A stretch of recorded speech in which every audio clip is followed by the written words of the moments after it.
तर उद्योगपती सुशील केडियानं माफी मागितली अखेर. नारळफेक झाली होती सकाळी. हे बिघडलेलं वातावरण चांगलं करा असं केडिया म्हणतायत. काल केडियाने चिथावणी दिली होती.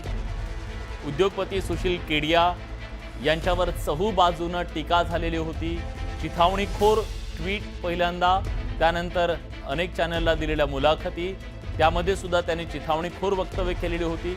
अखेर या सगळ्याची उपरती झाली आहे आणि सुशील केडिया यांनी राज ठाकरेंची माफी मागितली आहे. उद्योगपती सुशील केडियानं केलेल्या ट्विट नंतर मोठं वादंग निर्माण झालं होतं. हे बिघडलेलं वातावरण चांगलं करा असं आता केडिया म्हणतात.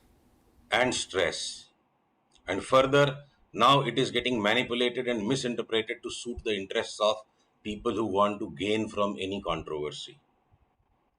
Having come under pressure mentally from the violence inflicted on those who do not know Marathi, I ended up overreacting. I realized I must take back my overreactions and withdraw. Truth is, even after living for 30 years in Mumbai, the level of proficiency and fluency that a native Marathi born can have, we will not be able to achieve. And for avoiding any embarrassments or confusions, one has been using Marathi language only in less than formal situations with a casual atmosphere, only before people very closely known to us. This has not happened to me in the use of 7 other Indian languages that I could learn over a period of time. And for the simple reason that when there is an atmosphere of fear that keeps on returning back time to time again and again, it creates natural hesitation that what if I end up speaking a single word or phrase out of context or inappropriately, and some people will choose to blow it out of proportions to purposefully interpret as an insult being inflicted upon Marathi.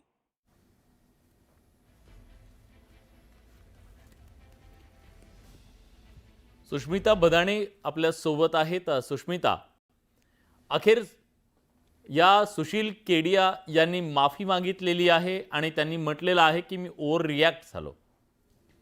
ही उपरती खरं तर मनसेची एक झलक ही काफी आहे या संपूर्ण माफीसाठी. खरं तर मुजोर पद्धतीने अनेक माध्यमांमध्ये त्यांनी ज्या पद्धतीची प्रतिक्रिया, अगदी न्यूज 18 लोकमतवरती सुद्धा आपण त्यांची प्रतिक्रिया याआधी बघितलेली होती. याच सगळ्या प्रकरणानंतर आक्रमक भूमिका मनसेनं घेतलेली होती. अशाच अनेक मनसे सैनिकांसोबत आता आपण संवाद साधणार आहोत. यशवंत किल्लेदारजी माझ्यासोबत आहेत. केडिया यांना माफी मागावी लागली, उशिरा का होईना शहाणपणात. हे बघा, कालपर्यंत तो ज्या पद्धतीने बोलत होता किंवा ज्या पद्धतीची बॉडी लँग्वेज होती त्यात एवढी मुजोरी भरलेली होती, ही भाजप पुरस्कृत होती. कारण तो भाजपचा कार्यकर्ता आहे हे सोशल मीडियावर आम्ही त्याच्या पोस्ट वाचून प्रूव्ह झालेलं आहे. भाजप सरकारने काय केलं आहे, सरकार आता हा जो काही मराठी माणूस किंवा मराठी बांधव एकत्र आलेला आहे त्याचा धसका घेतलेला आहे. म्हणून ते कुठेतरी डायव्हर्ट करण्यासाठी, विषयांतर करण्यासाठी हे अशी काही लोकांना ते पुढे करून त्यांच्या खांद्यावरून बंदुका झाडतायत. परंतु आज काय झालं, एक छोटीशी झलक त्यांना मिळाली आणि त्या झलकीचा परिणाम झाला, त्यांनी माफी मागितली. आता मी कालच म्हटलं होतं की तुझी मुजोरी जी आहे ना, ही मुजोरी आम्ही चालून घेणार नाही, फक्त आमचा मेळावा होऊ दे. मेळावा झाल्यानंतर किंवा त्याच्या अगोदर काही क्षणात किंवा काही तासात तुला त्याचं प्रत्यय येईल. आणि तो त्याला आलेला आहे आणि मग तो गुडघे टेकून माफी मागितोय. देर आहे दुरुस्त आहे. खरं तर माफी त्यांनी मागितली आहे. यावरतीच सगळी आक्रमक भूमिका तुमची थांबणार काय? अशा पद्धतीच्या घटना वारंवार घडत आहेत. साहेबांनी आत्ता देखील सांगितलं, उगाचच कोणाला आम्ही मारत नाही, पण कोणी समोरून जर आमच्या मराठी भाषेला, आमच्या मराठी माणसाला उगाचच हिनवायचा प्रयत्न केला किंवा मुजोरीपणा दाखवायचा प्रयत्न केला तर त्याला त्याचे गाल लाल करून घ्यावे लागणारच, मग तो कोणी असू दे. इतरही अनेक मनसे सैनिक आपल्यासोबत आहेत. काय सांगाल ताई, खरं तर केडियाच्या बाबतीत यापूर्वी सुद्धा आपण बघितलं होतं की तशी मुजोरी ही प्रामुख्याने पाहायला मिळत होती. आज जर तुम्ही बघितलं तर केडियानी ज्या जलदीने त्यांनी जी माफी मागितलेली आहे तर त्याचं खरं मुख्य कारण म्हणजे जिथं राज्य सरकारला झुकावं लागलं, ज्या पद्धतीने त्यांनी GR काढला होता हिंदी भाषेचा, त्यांनी जर तो मान्य करून तो पाठीमागे घेतला तर केडिया मला असं वाटतं यापुढे काहीच नाहीये. आणि केडीआयने माफी लय लवकर मागितली. त्याला ही सभा झाल्यानंतर आम्ही दाखवणारच होतो जी पद्धत आहे मराठीची आणि मराठी माणसाची आणि मनसेची, त्याला आम्ही पायाखाली तोडवला असता. मराठी माणसाचं जर अंगावर जातल तर आम्ही त्याला पायाखाली तोडू, हे नक्कीच. माफी मागायला उशीर झालाय, पण माफी मागितली मनसेचा एका झलकने. हो, आज मार खाणार होता तो नक्कीच. आज त्याला मार खायचाच होता, पण त्याला लवकर शानपण आलं. मला वाटतं हे न्यूजला बघितलं असेल की हा डोम जर उसळला तर माझं ऑफिस काही मी राहणार नाही. त्यामुळे वेळेत त्याला आलेलं शानपण होतं ते. खरं तर वेळेत आलेलं हे शहाणपणे काय सांगा. आज त्यांना कळालं की मराठी माणसाची ताकद काय. आज मनसे आणि शिवसेना दोघं एकत्र आले, त्याच्यामुळे आमची ताकद ही अजून स्ट्रॉंग झालेली आहे. याच्या पुढे मराठी माणसाची कोणी बोलायला पहिले 10 वेळा विचार करेल. तर ही आहे महाराष्ट्रामध्ये मराठी माणसाची ताकद. जय महाराष्ट्र. खरं तर ज्या पद्धतीच्या या Namaskar. Tweet happened in a wrong state of mind under duress. नाही, आपण हा बाईट त्यांचा दाखवलेला आहेच. खरं तर ही माफी सुद्धा त्यांनी इंग्रजीमधनं मागितलेली आहे. मुजोरी करत असताना हिंदी भाषा, विरोध करत असताना मराठी भाषा आणि माफी मागत असताना इंग्रजी भाषा, या सगळ्या भाषा त्यांना येतात हेही त्यांनी दाखवून दिलेलं आहे. असं असेल आणि पण ठीक आहे, देर आहे दुरुस्त आहे असं म्हणूया. सकाळीच नारळ प्रसाद त्यांच्या ऑफिसवरती झालेला होता. नारळ फुटलेली होती त्यांच्या काचांवरती आणि यावेळेस मनसेनं दगडफेक न चित्रपटसृष्टीतला असो कुठलाही नेता असो त्याला आम्ही महाराष्ट्रद्रोही म्हणून त्याला घोषित करू आणि त्याला ठेचून काढू. महाराष्ट्रावर कोणी वाकड्या नजरेने कोणी बघेल तर त्याला आम्ही महाराष्ट्रद्रोही समजून त्याला आम्ही ठेचून काढू. साहेब, आपण बघतोय अशा पद्धतीचं हे एक व्यंगचित्र काढलेलं आहे. तुलसी जोशी यांनी पालघरचेच आहे आणि आपण त्यांच्याशीच बोलणार आहोत. नेमका काय या सगळ्याचा उद्देश आणि काय नेमका संदेश यातून द्यायचा आहे. कसं आहे की संयुक्त महाराष्ट्राची जी चळवळ होती तर ती मराठी भाषेच्या आणि मराठी माणसाच्या एका वज्रमुठीची ती इतिहासातली साक्ष आहे. आज आपण बघताना हे हिंदीची सक्ती जी होती महाराष्ट्रावर, खरं तर ह्याची गरज नव्हती, पण कुठे ना कुठेतरी भाषेला पुढे करून त्यांना जे इप्सिस साध्य करायचं होतं, ह्या सगळ्या गोष्टीला या 2 ठाकरे बंधूंनी जे वज्रमूठ दाखवली आहे आणि जे वळ उठवले आहेत तेच दाखवण्याचा प्रयत्न केला आहे. आणि लोकांना जरी दिसत नसलं तरी, अदृश्य जरी असलं तरी हे चित्र असंच आहे आणि हेच खरं आहे.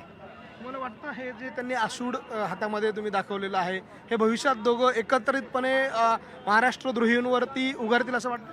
मला असं म्हणायचं आहे की हे रक्त ठाकरेंचं आहे, बाळासाहेबांचं आहे, प्रबोधनकारांचं आहे, श्रीकांतजींचं आहे. त्याच्यामुळे तेच ठरवतील, कारण की ते ज्येष्ठ आहेत. आणि जेव्हा जेव्हा महाराष्ट्रावर संकट आलेलं आहे तर महाराष्ट्रामधून ठाकरेंचं रक्त पहिलंच नेहमी उभं राहतं. सो आम्ही नेहमी त्यांच्या पाठीशी आहोत आणि भविष्यात काय होईल ह्याच्यापेक्षा आज जे काय झालं आहे त्याच्याने अनेकांना ज्या मिरच्या झोंबलेल्या आहेत त्या अजून झोंबवत इतक्या शुभेच्छा देतो. आपण बघतोय अशा पद्धतीनं वेगवेगळे असे व्यंगचित्र असतील, पोस्टर्स असतील, हे सगळं घेऊन हे कार्यकर्ते वेगवेगळ्या भागातून, वेगवेगळ्या गावांमधनं, वेगवेगळ्या तालुक्यांमधलं, मुंबईमधल्या वेगवेगळ्या विभागांमधनं या सभेसाठी आलेले होते. आणि त्यामुळे एकूणच जर आपण बघितलं तर या सभेनंतर मराठी माणसांमध्ये एक वेगळा उत्साह संचारल्याचं आपल्याला पाहायला मिळतंय. मात्र हा उत्साह येणाऱ्या निवडणुकांपर्यंत राहील की केवळ ह्या सभेपुरता होता, हे सगळं येणाऱ्या काळातच स्पष्ट होईल. व्हिडिओ जर्नलिस्ट हेमंत बागुलसह लक्ष्मण गाठोड, न्यूज 18 लोकमत, मुंबई. तर या मराठी भाषेसाठी आणि या मेळाव्याला पाठिंबा देण्यासाठी बरेच कलाकार सुद्धा या मेळाव्याला उपस्थित होते. त्यापैकी काही आमच्या प्रतिनिधी सुस्मिता भदाणे यांच्या सोबत आहेत. त्यासाठी जाऊयात सुस्मिताकडे. चिन्मयी सुमितजी आपल्यासोबत आहेत. खरं तर मराठी भाषेसाठी, मराठी शाळांसाठी तुम्ही कायमच काम करत असत. आजच्या मेळाव्यामध्ये सहभागी झालात.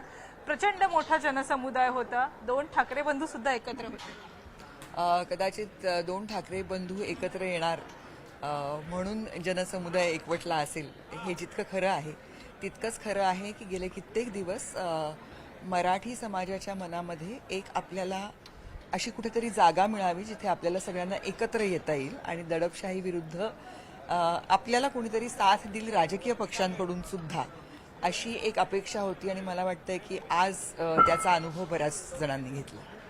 खरं तर यावेळेला त्यांनी हेही अधोरेखित केलं की कोण कोणत्या शाळांमधनं शिकलंय, यातनं बऱ्याचशा गोष्टी ठरतात असं नाही. स्वतः राज ठाकरेंनी तर ती यादीच वाचून दाखवली.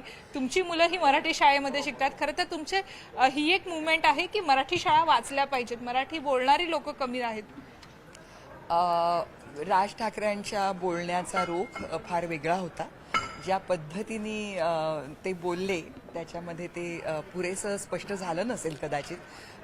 मला असं वाटत नाही की आमच्या कामाला छेद देणारं ते काही बोलले तसं, पण तरीसुद्धा मला असं वाटतं की मराठी शाळा म्हणजे मी नेहमीच असं मानते, किंबहुना आम्ही जे सर्व कार्यकर्ते या आंदोलनामध्ये काम करतोय आम्हा सर्वांचंच हे म्हणणं आहे की मराठी ही संस्कृती आहे आणि मराठी संस्कृतीचा कणा ही मराठी भाषा आहे आणि मराठी भाषेचा कणा ह्या मराठी शाळाच आहेत. आणि जरी मुंबईमध्ये मराठी शाळांमध्ये शिकणाऱ्या मुलांचं प्रमाण कमी असेल तरीसुद्धा महाराष्ट्रातली 70% जनता ही मराठी शाळांमध्येच जाते. आणि ज्या शाळा बंद पडता आहेत त्यांच्यासाठी काहीतरी उपाययोजना करणं हे अत्यंत आवश्यक आहे आणि मराठी शाळा ह्या टिकल्याच पाहिजेत. खरं तर आवाज मराठीचा म्हणत सर्व राजकीय नेते एकवटलेले आहेत. एकीकडनं भाजपकडनं म्हटलं जातंय की कुठेतरी हा मराठीचा महापौर होण्यासाठी मुंबई महानगरपालिका काबीज करण्यासाठी आहे. तुम्हालाही असंच वाटतं का? नाही, मला असं वाटतं की हा मराठी कारणासाठी आहे, हा मराठी जनांसाठी आहे, हा मराठी भाषेच्या जतन, संवर्धन, संगोपन ह्याच्यासाठी आहे. मराठी माणसांनी एकत्र येऊन कुठल्याही दडपशाहीला विरोध करण्यासाठी आहे. या संपूर्ण भाषणामध्ये दोन्ही ठाकरे बंधूंनी म्हटले की मराठी माणसावरती जर अन्याय होत असेल, जर कोणी तुम्हाला चिथावणी दिली तर तुम्ही हात त्याचा बाहेर काढा किंवा त्याच्यावरती हात उगारताना सुद्धा समोरच्याने विचार करायला हवा, अशी परिस्थिती निर्माण व्हायला हवी. आत्ताच आपण बघितलं की केडिया यांनी मराठीमध्ये आपण बोलणार नाही अशा पद्धतीचं अर्वाच्य पद्धतीने ते बोलत होते. त्यांची भूमिका ही मुजोरीची होती. आता त्यांना माफी मागावी लागली. हो, बरोबर आहे. हे जे बोलले काय होतं, आपण काय अधोरेखित करतो हे फार महत्त्वाचं आहे. जेव्हा उद्धव ठाकरे बोलले तेव्हा मी पण होते प्रेक्षकांमध्ये, श्रोत्यांमध्ये. त्याच्यामुळे कुणावरही अन्याय करू नका हे पहिलं वाक्य ते बोलले आणि त्याच्यानंतरचं त्यांचं वाक्य हे होतं की अन्याय करणाऱ्याचा हात जागेवरती ठेवू नका.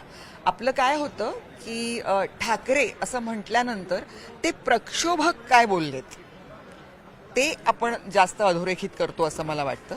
तर सगळ्यात पहिले जे आद्य ठाकरे आहेत ते प्रबोधन करते होते, त्याच्यामुळे मला वाटतं प्रक्षोभापेक्षा प्रबोध हा जास्त महत्त्वाचा आहे आत्ताच्या काळामध्ये.